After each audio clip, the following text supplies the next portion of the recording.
poa. Okay, sawa. Na Watanzania wangependa kufahamu zaidi mazungumzo kule ndani hasa yalikuwa ni yapi baada ya wewe kuitikia wito? Labda tu niseme kwamba mazungumzo baina yangu mimi na bodi ya filamu yalikuwa ni mazungumzo ya kirafiki sana. Niko na kakaangu hapa, tulikuwa tu tunakumbushana na hayakuwa yako vile firm kwa sababu hata mimi mwenyewe kiukweli nilikuwa naogopa, lakini hayakuwa yako vile nilivyokuwa nategemea.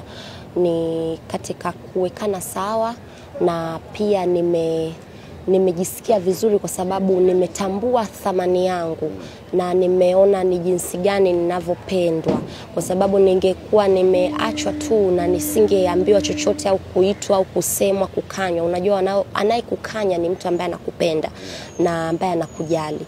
Kwa hiyo na ni mtu ambaye anakuona kwa ukubwa zaidi. Kwa hiyo kile ambacho kimetokea hakikustahili kutokea kwangu.